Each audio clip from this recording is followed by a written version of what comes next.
Hello guys, welcome back to my channel. তো আজকে আমরা দাঁড়িয়ে রয়েছি নবদ্বীপের শ্রীধাম মহাপ্রভুর মন্দিরের সামনে, মহাপ্রভু বাড়িতে।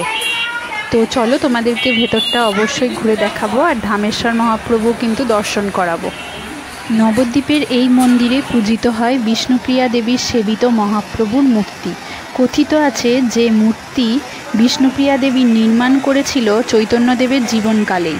চৈতন্যদেব যখন সন্ন্যাস নিয়ে পুরীধামে চলে যান, ঠিক তার আগের মুহূর্তে কিন্তু বিষ্ণুপ্রিয়া দেবীকে তার পাদুকা যুগল এসে দিয়ে যায়, আর তারপর থেকেই কিন্তু পাদুকা যুগলও পূজিত হয় এই মন্দিরে।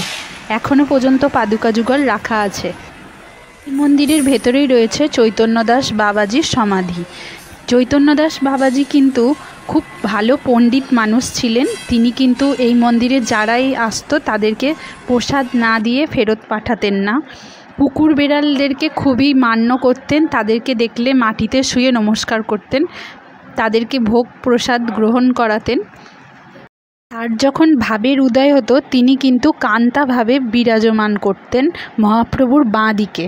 আর তিনি মৃত্যুর সময় একটা গান গেয়েছিলেন যে, আমার ভজন হলো সার, আমার সাধন হলো সার, নদের চাঁদের কান্তা আমি, কান্তা আমার গোড়া।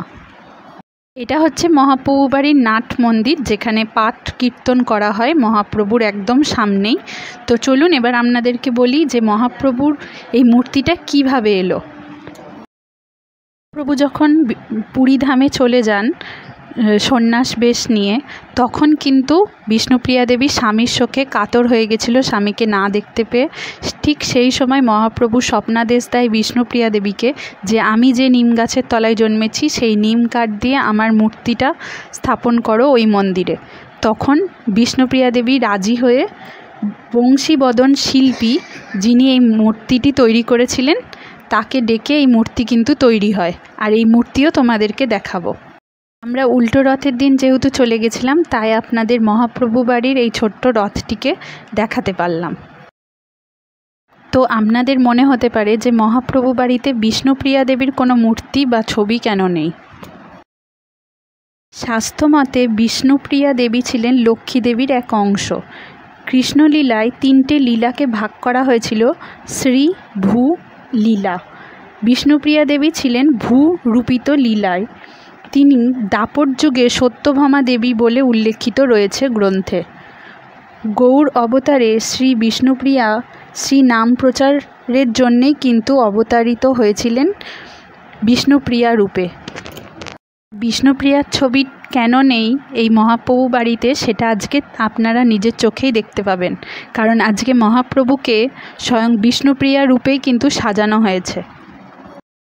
বিষ্ণুপ্রিয়া দেবীর ভ্রাতুষ্পুত্র যাদব মিশ্র, তার বংশ পরম্পরায় কিন্তু এই মন্দিরের সেবায়িত এখনও চলে আসছে। তাদের মিশ্র যে পদবী, সেটা চেঞ্জ হয়েছে গোস্বামী। এখনও কিন্তু এই বংশ পরম্পরায় মহাপ্রভুকে সেবা প্রদান করা হয়।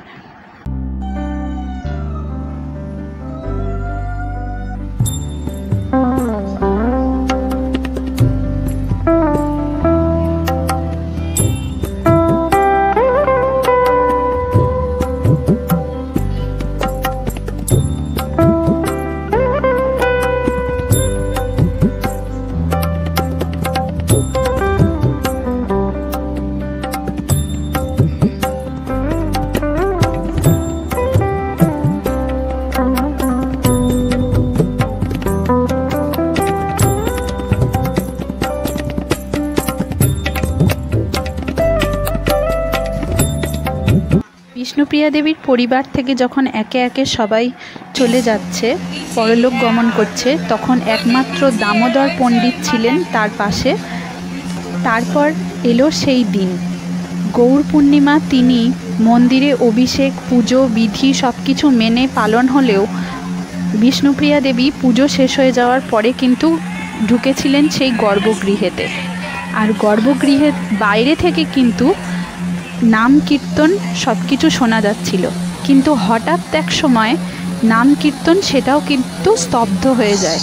তারপর সেখানকার তার সখী তার যাদব মিশ্রকে ডাকে, ভ্রাতুষ্পুত্র তাকে ডাকে এবং মন্দিরের দ্বার খোলার বন্দোবস্ত করে।